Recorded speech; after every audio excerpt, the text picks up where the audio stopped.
Bitcoin Miami 2023 is right around the corner, and I'm joined by a very special guest. Brandon Green from the Bitcoin Conference and Magazine is here to really go through a mini deep dive of what to expect at the conference.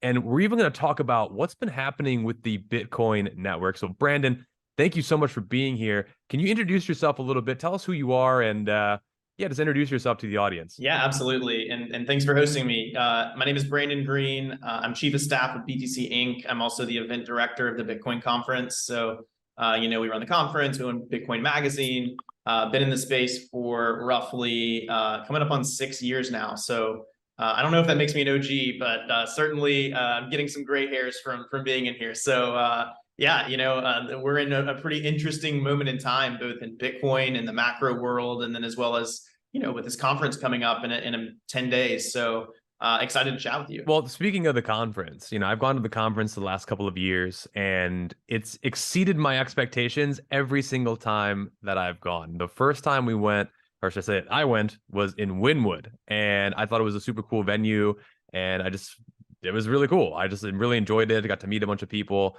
and that networking was something that really stood out for me. Last year, you guys moved down to the beach and you had that huge convention center. And I believe that's where the conference is again this year. But if you can maybe share with people, what are some of the highlights that they can maybe expect from this year's conference? Maybe some things that are different, or maybe some things that they can expect, and maybe some just little details on, how to even get to the conference, and, what they can kind of anticipate in these next couple of days, and how long the conference is, and all of those details in case people have, just stumbled upon this video for the first time. Yeah, absolutely. So the conference is May 18th through 20th. It's in Miami Beach again, the same venue as last year. And yeah, I mean, we're expecting to be once again kind of the largest conference in the industry, right? So it's a bear market. It's not going to be as big as last year, but we were expecting that. That's just how bear markets work, right? And so what we are expecting, though, or what we are excited about, is that this is when the kind of noise exits and the signal comes back, right? So you were there last year. You saw it was crazy. It was, people from all over the place who had never even heard about Bitcoin, or maybe they were hearing about it for the first time. Now everyone's going to have gotten a little bit of experience under their belt, and we can dive a lot deeper into a lot of the questions, a lot of the education, as well as, some kind of crazy developments that have happened over the past, let's say, year since last year's conference. So we're especially excited to kind of examine a lot of that. Well, speaking of craziness, it seems very, very timely because the Bitcoin network has been super congested over the last couple of days. There's been some crazy new things called BRC20s. The mania is real. There are people doing hundreds of times their monies. And here on the channel, we don't cover Bitcoin a whole lot. We obviously keep up with it, but we're definitely more altcoin centric. And it seems to me like the people want altcoins over on Bitcoin, and they have spoken. It's been really crazy and neat to see. And I myself am still learning about this, but what can you tell us about this mania, right? Because I know the Taproot got some sort of upgrade, and I think that kind of made this more possible. So maybe I'm going a little too fast, but maybe if we slow it down for people, what are BRC20s, and how is this going to affect Bitcoin moving forward? What's your opinion on this? Yeah, so to slow it down a little bit, basically what happened is there's always been this ability, but no one had really kind of created the protocol in theory around ordinals until this guy, Casey Radamore, did it earlier this year, believe it or not, maybe late last year. And the basic idea is that you can inscribe information into a specific SAT, into a specific, Satoshi, a unit on Bitcoin, and kind of send that as a transaction. And then that data will kind of follow that specific SAT wherever it goes, right? And so, the initial way that was thought about or used or played around with really on Bitcoin was through these kind of ordinal NFTs, right? Memes or pictures or art, the same kind of NFTs you see on other platforms. All of a sudden it was available on Bitcoin. And, the one really cool, I guess, difference between how it worked on Bitcoin and other places is that, like you said, with Taproot and SegWit, the information, the actual image is stored on your node, right? And so instead of it being stored kind of with an NFT where there's some server somewhere that, kind of correlates with a hash or inscription, on the chain. These are all actually stored in a node, not necessarily on chain. That's how SegWit kind of, takes some data off the chain, but still into your node. But it's stored kind of in a decentralized way. And so, it's this very cool thing that happened. To answer your question specifically about Taproot and why that made it, more feasible. Basically, Taproot was able to combine with SegWit in order to make the data a little bit more malleable and a little bit less like sticky and less able to be transferred and tracked. And so between that and the SegWit discount, which is basically discounting the actual data stored off chain, like we said, on your node, but off chain, it made these very easy to create and very cheap to create. And so what have you seen ever since? You saw an explosion of kind of the ordinals. And then to kind of round it all out, you saw this creation of the Brc20. And now what is the Brc20? Those are basically altcoins on crack a little bit.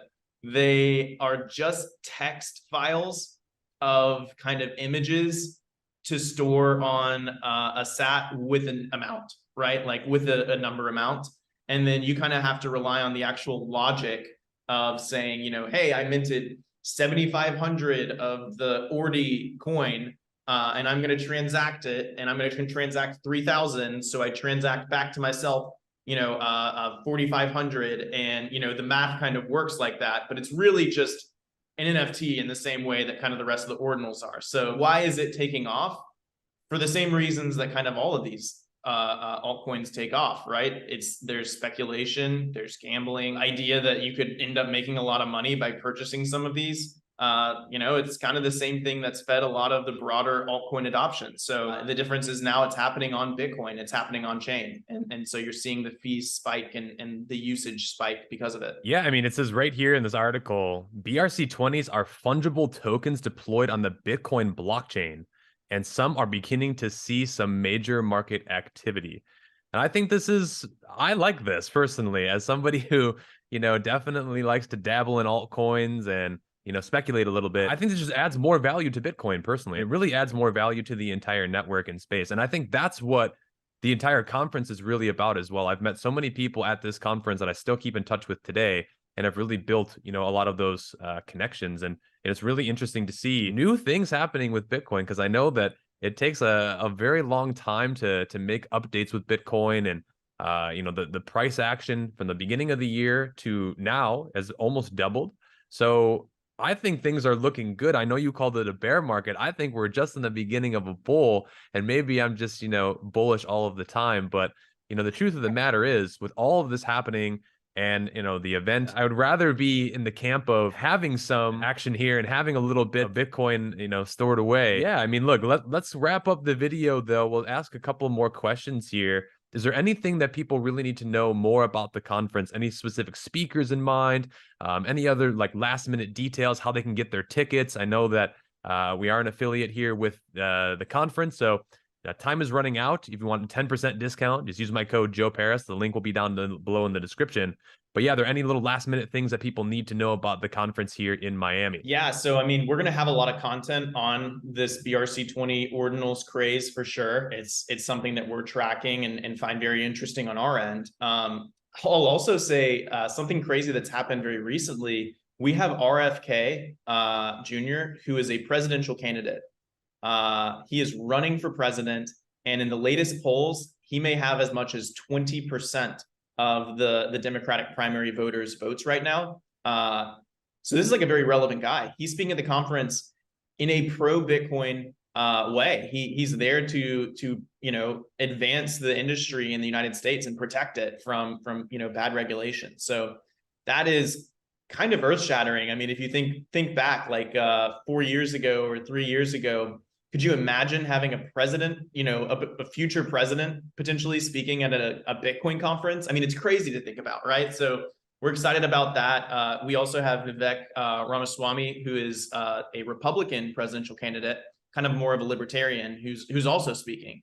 So that's kind of crazy right there. I would say, we've got the usual cast of kind of really cool characters, from the Michael Saylors. Jack Mallers has a big announcement. Elizabeth Stark just came in, David Marcus, who's building this new Lightspark company. So, I mean, there's just going to be all sorts of amazing speakers, interesting topics that you probably have never heard about, talked before. Bitcoin's advancing very rapidly. It may not seem like that from the outside, but there's tons of adoption and tons of new products, and tons of, kind of education to be done. So we're very excited. This is going to be an incredible event. We hope you can make it. And yeah, to your point, make sure if you want a ticket, get them quick because they're selling quick, and go to b.tc/conference and then use the promo code. What was your promo code again? It's just my name. So it's just Joe Paris, and you get 10% off. And yeah, I mean, I really appreciate it if anybody was, wanting to go, you can give yourself a little bit of a discount there. And yeah, I mean, look, I can't wait to be on the beach and enjoying a little bit of the sunshine as well as being in the conference. I think this year I'm going to be in the conference more than ever because of all the things that you said. But speaking of conferences, I know that some people may not be able to make it to Miami, and it just is what it is. But there's another opportunity that I heard rumors of again in Amsterdam in October. So maybe we share that briefly just in case people are not able to make it in Miami. Yeah, absolutely. Our first kind of foray into an international market was last year. We did Bitcoin Amsterdam, and it was so much fun. The European Bitcoin community is incredible.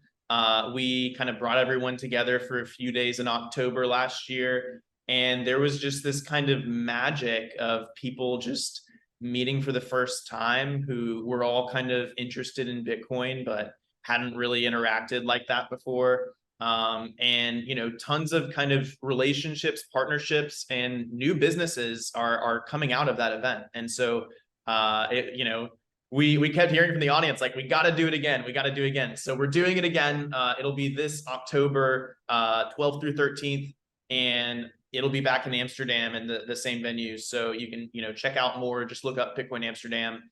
Yeah, we're super excited to come back. And I think that's, we could see the same kind of growth and crazy trajectory that we've seen for the conference in Miami. So, it'll be very much an exciting time to come. I am so grateful that we had to, be able to speak about all of these little details here. And if there's anyone still watching, make sure to smash up the like button, hit the subscribe button, and click that notification bell, because we're going to be bringing a lot more information, not only on Bitcoin, but other altcoins here on the channel.